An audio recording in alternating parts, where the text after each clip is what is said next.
dia, primeiro ano, tudo bem?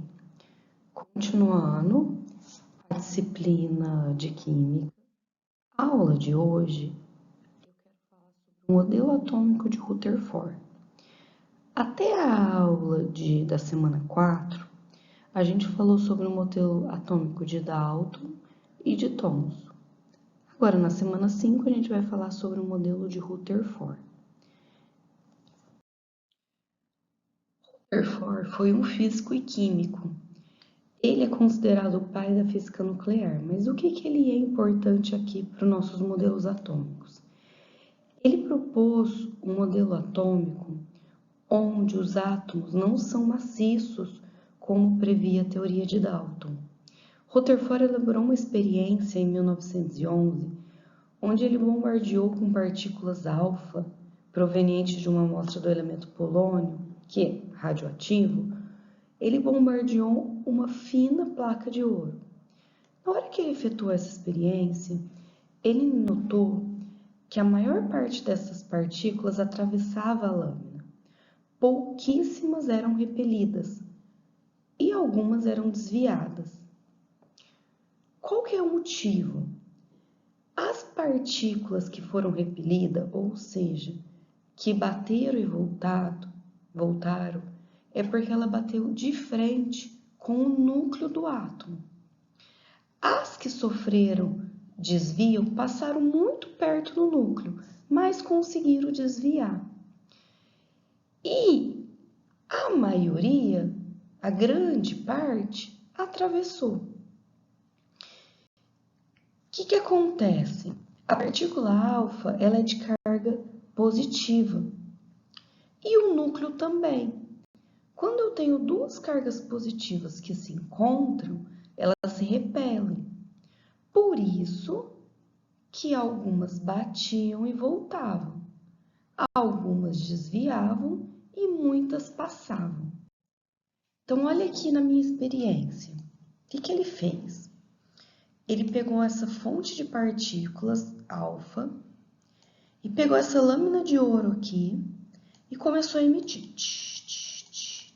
E começou a analisar o que estava acontecendo. O que acontecia? Algumas batiam e voltavam. Algumas desviavam só. E a maioria passava.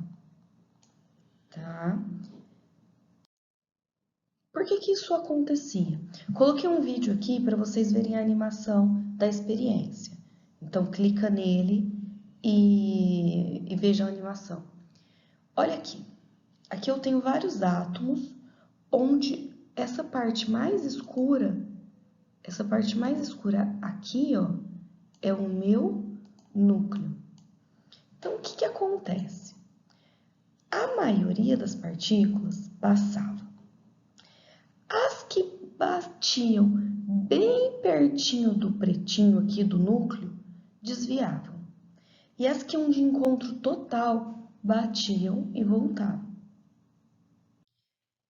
Então, pessoal, visto que a maioria das partículas alfa atravessou os átomos da lâmina de ouro, isso significava que os átomos possuem uma grande parte vazia.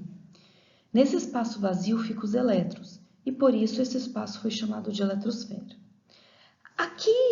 Aquelas poucas partículas que ou batiam e voltavam ou desviavam, era por quê? Porque elas iam de encontro ao núcleo. E aí a gente também pode falar que esse núcleo era pequeno e condensado. Por quê? Porque foram poucas partículas que fizeram isso. A maioria seguiu o fluxo. Esse núcleo positivo, a gente fala por quê? Porque ele era constituído de partículas alfa que era positiva. Então, se as partículas que eu emiti batiam e voltavam, quer dizer que sofriam repulsão. Por que sofre repulsão? Porque eu tenho sinais iguais.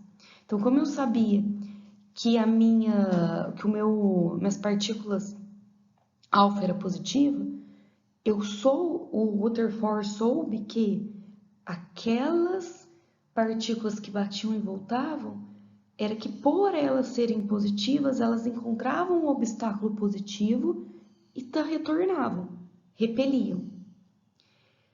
Quando ele comparou essa experiência, ele percebeu que a quantidade de partículas que atravessavam era muito mais do que as que desviavam ou voltavam. E então ele concluiu que o núcleo é de 10.000 a 100.000 vezes menor que seu tamanho total. Então o núcleo é bem pequeno.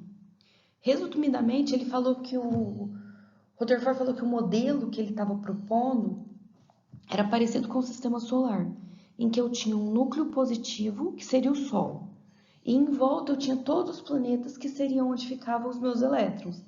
O Sol ele é uma parte muito menor do que todos os planetas. Então, o modelo atômico que ele propôs agora era o quê? Eu tinha o núcleo positivo e em volta eu tinha os elétrons, ocupando uma região muito maior. Tá vendo? O que eu tinha? Eu tinha esse núcleo que era positivo, tá vendo? E em volta eu tinha uma região grande que eram os elétrons.